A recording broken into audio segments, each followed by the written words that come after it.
Salut tout le monde, je vous retrouve aujourd'hui pour ma revue des coups de cœur du mois de décembre 2013. Donc on clôture l'année en beauté puisque avec les lectures que j'ai eues au mois de décembre, j'ai quand même eu 4 coups de cœur. Donc je vais vous les présenter tout de suite et c'est marrant, je suis en train de regarder que dans le temps ils sont classés par ordre de grosseur. Donc c'est marrant, je suis allée de plus en plus gros livre. Donc j'ai commencé le mois de décembre avec un thriller, donc c'était Robe de mariée de Pierre Lemaitre. Donc un thriller psychologique, je vais tout de suite donc vous lire le résumé. Nul n'est à l'abri de la folie. Sophie, une jeune femme qui mène une existence paisible, commence à sombrer lentement dans la démence. 1000 petits signes inquiétants s'accumulent, puis tout s'accélère. Est-elle responsable de la mort de sa belle-mère, de celle de son mari infirme? Peu à peu, elle se retrouve impliquée dans plusieurs meurtres, dont curieusement elle n'a aucun souvenir. Alors, désespérée mais lucide, elle organise sa fuite. Elle va changer de nom, de vie, se marier, mais son douloureux passé la rattrape. Les ombres de Hitchcock et de Brian De Palma planent sur ce thriller diabolique. Donc beaucoup de belles critiques sur ce livre. Je vais pas faire l'apologie du livre, même si j'aimerais, parce que je n'aurai pas le temps, mais c'est vraiment une très bonne lecture. C'est extrêmement surprenant et même si on comprend comment dire, le fond même de l'histoire très tôt dans le livre, on comprend très vite qui est quoi, pourquoi, qu'est-ce qui se passe et tout ça, mais c'est tellement bien écrit, c'est tellement bien mené, le personnage est très attachant, on se met très vite à sa place, très facilement, et on rentre dans cette angoisse qui est sa vie quoi. Enfin j'ai peur de trop vous en dire, mais c'est vraiment très bien, on sombre dans la folie du personnage avec elle, tout simplement, et c'est vraiment excellent. Je vous assure, ça se lit très vite, il est tout petit, il fait à peine 300 et quelques pages et c'est un livre que je vous recommande vraiment et à acheter, à lire, à offrir, super. Ensuite, j'ai continué avec un livre très humoristique, il s'agit de Jésus même, de David Safié. Donc j'ai lu tous les David Safié sauf le dernier qui est Sacrée Famille. J'ai plus très envie de le lire maintenant que j'ai vu la critique de French Orchidea, donc je sais pas trop si je vais le lire, je vais attendre que ma soeur le lise pour me dire ce qu'elle en a pensé et je verrai ensuite si je le lis ou pas. Mais en tout cas celui-ci, je crois que des 3 que j'ai lus, donc Maudit Karma, Sors de ce corps William, et ben c'est celui-là le 3e. Bref, je l'ai adoré, il est vraiment génial. Donc je vous lis le résumé tout de suite, vous allez voir c'est assez spécial.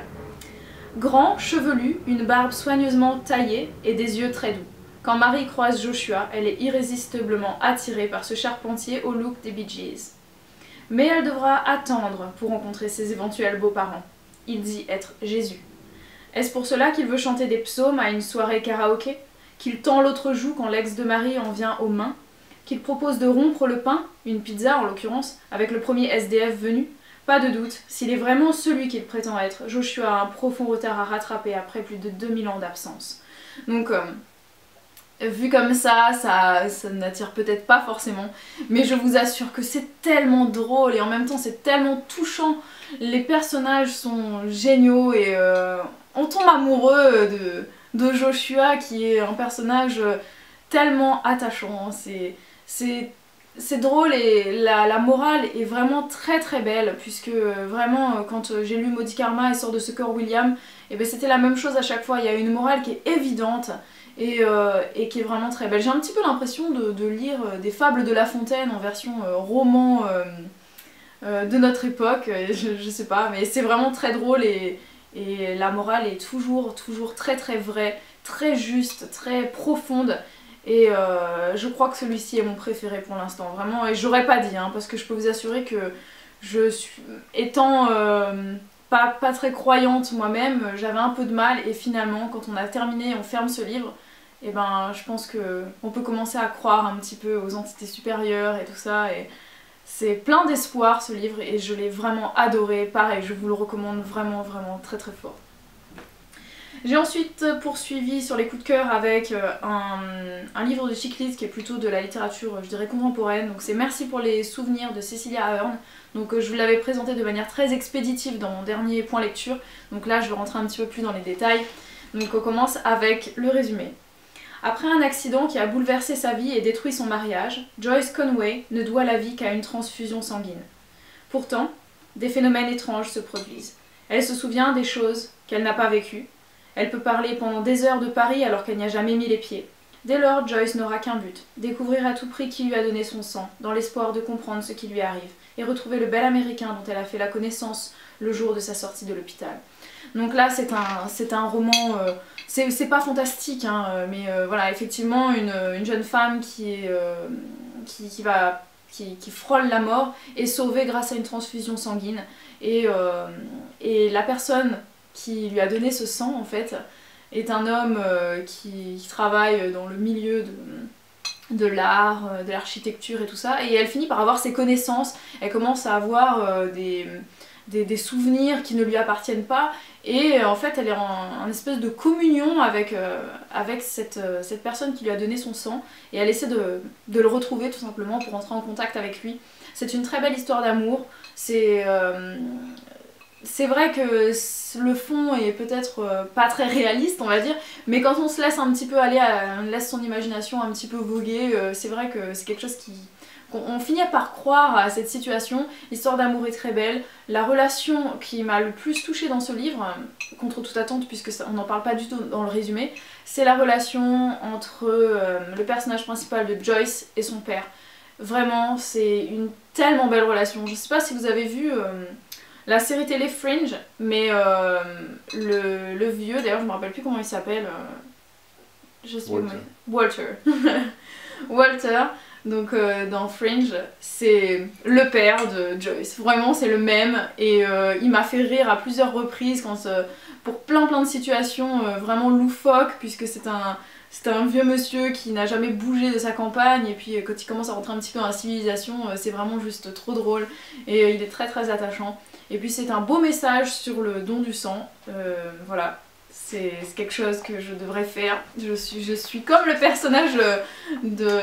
je ne sais plus comment il s'appelle d'ailleurs, le héros, mais enfin le héros, le monsieur qui lui a donné son sang, il est phobique des prises de sang, et je suis pareil, mais donc je devrais prendre exemple sur lui et me lancer. Voilà, donc c'est un vraiment très très beau livre que je vous recommande également. Et ensuite j'ai terminé avec La poursuite du bonheur de Douglas Kennedy. Donc là c'est un drame, c'est pas du tout le même genre, donc je vous lis le résumé qui n'en dit malheureusement pas grand chose. Manhattan, Thanksgiving 1945. Artiste, écrivain, musicien. To Greenwich Village se presse à la fête organisée par Eric Smith, dandy et dramaturge engagé. Ce soir-là, sa sœur Sarah, fraîchement débarquée à New York, croise le regard de Jack Malone, journaliste de l'armée américaine. Amour d'une nuit, passion d'une vie, l'histoire de Sarah et de Jack va bouleverser plusieurs générations. Un demi-siècle plus tard, à l'enterrement de sa mère, Kate Malone remarque une vieille dame qui ne la quitte pas des yeux. Coup de téléphone, lettre incessante, commence alors un harcèlement de tous les instants, jusqu'au jour où Kate reçoit un album de photos. La jeune femme prend peur. Qui est cette inconnue et que lui veut-elle? Donc le livre est divisé en 3 parties. On a, si vous voulez, c'est un petit peu comme si on avait la première partie, pour moi c'est l'introduction, la dernière partie étant la conclusion, et le livre principal, donc vraiment tout le cœur du livre, ça va être la vie de Sarah et de Jack Malone. Donc leur histoire d'amour, comment ils se sont rencontrés, comment leur relation a évolué dans une époque où il y a eu la fameuse chasse aux sorcières, donc contre tous les communistes qui étaient pourchassés, qui étaient martyrisés et tout ça, et c'est vraiment extrêmement touchant. J'ai eu les larmes aux yeux à plusieurs reprises, et j'ai vraiment eu des frissons, j'ai partagé toutes les émotions des personnages, et après à la conclusion on retrouve donc le présent en fait, comment ça se passe de nos jours dans ces deux familles, donc de Sarah et de Jack Malone. C'est bouleversant, c'est vraiment bouleversant à plusieurs niveaux, c'est un livre qui va vous faire vous remettre en question sur plein de choses.